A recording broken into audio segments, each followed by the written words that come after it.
Bubble, sir. Wait a minute. Who are you? Så jag ska tacka åt mig.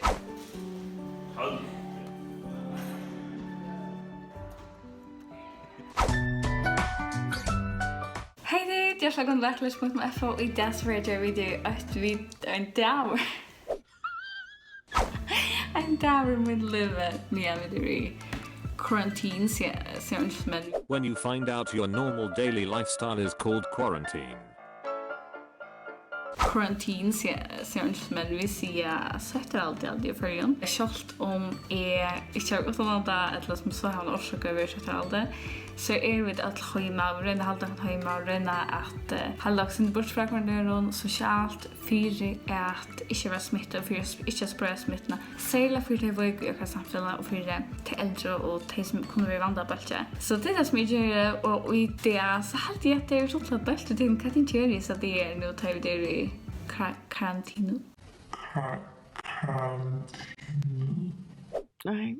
Jag vet inte hur i karantenu vid det i karantenu.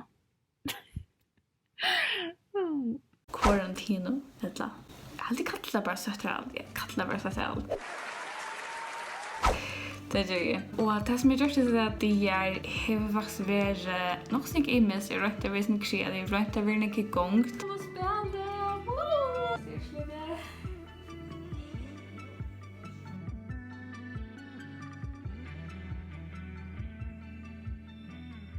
I morgons har jag gjort mig en kaffemon och dräckamon och så har jag sett mig att redigera podcast som är och budget tog upp sista veckan och som kom ut nu torsdagen. Nej, det finns ju Sverige nog. Och om kristendom har passat, är det så väldigt kristen. Så jag trots om sån 22 skriver för 1000 år hände inte för fram. Och så händer det precis det samma. Så hvis ikke jeg ser det alldeles etter, det er ikke långre så det krever sånn at man finnes også Jeremian. Men det är Spotify så din mikrofoner i och så kan det lusta med det för vaska eller gänga tur. Vad är gänga turer nu? Och som är när arbetet på så stenar är och öbo som vi har flyttat in i timing det gift och att andra är här så det näst shit vinternes. Så det viktigaste här på när det är fotboll, bordsspel. Wow, ja, så stenar har vi.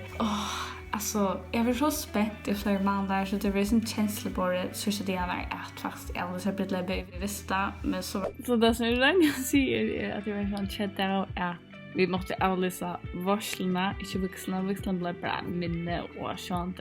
Ja, allt det här sånt, det var något så ringkörande, jag hade det som jag vill säga. Det är så en folk som är så positiv och det var glädje sånt vi och vi online tar vi giftas och ja, alltså jag läser det till att snacka på. Så jag som jag finns ju neck på tar vi inte med vi på från någon och det här är så tröstande. Ja, är fett.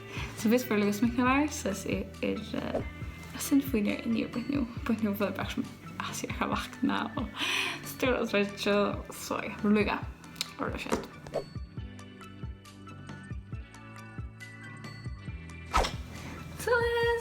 Så är jag klar att just med den flatta här och så har vi bara gör som här poofies is the friends have front here. I like it.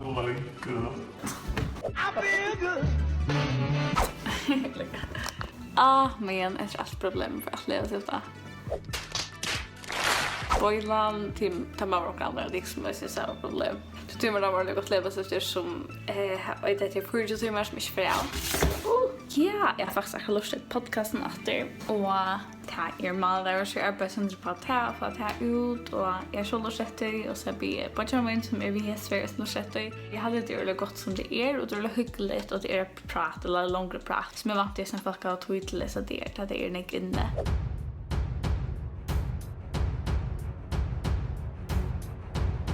Så jag satsade sen på att vi snör att det är något plus.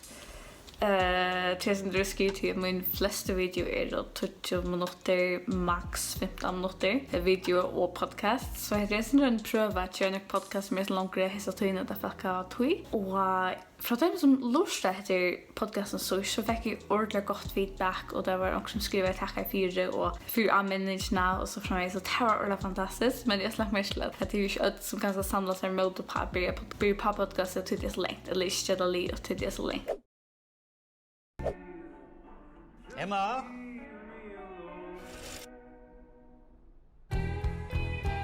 Så det är spännande och vi sitter, jag har gått tankar om det ändliga vi märka och skriv till mig till alta och la skit. Så nu så färdigt till handel för att köpa Ben & Jerry.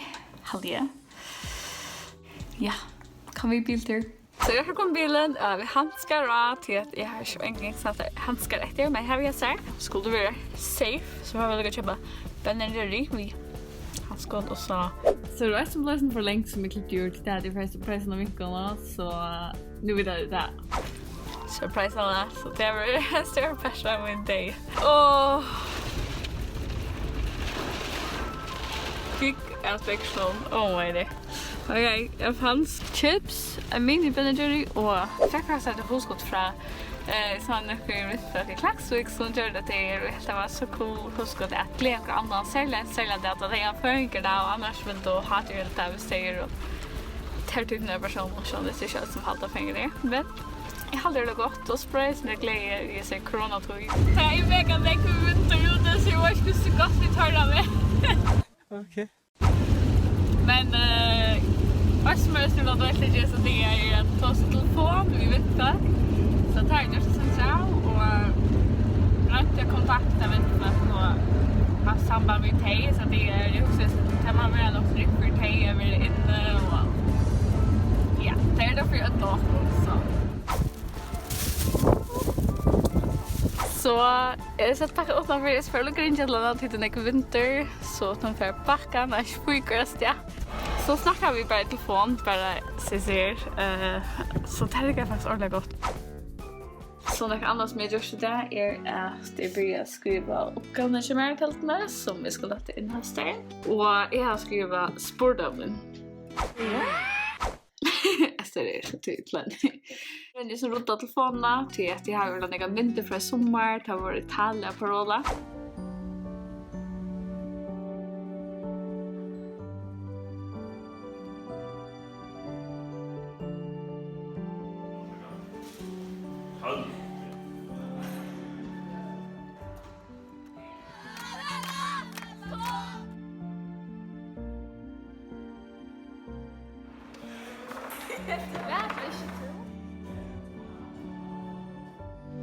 Jag kan tända. Spänt för sig.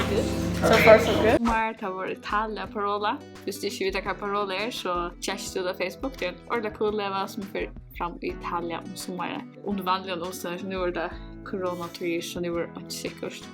Och SR vet att få mina gamla tältet fram och en IBM ThinkPad och ifrån det så är det någon ett gamla spel som heter Bubble, SR. Wait a minute. Who are you? Bubble alltid. Och det är så cool. Och det bästa spelet näkande och det är ändå fanspel som är då som är och gammaldags så därför är det spelet. Det är det coola spelet jag själv. För att jag så finns ju fullt av backstone så vi nu nästa spel. Woohoo! Spelet! Woo! You saved the world from mad sorcerer and you became a national hero. Vi hjälpte boop. Ja, hade vi det. Oh yeah. Jag ätlar för löjligt normalt kväll men det var morgon och att det inte är just så egen stranta så att jag får ta det med morgon så det så jag tänker att det är till morgon. Dama och FYLG. Yeah.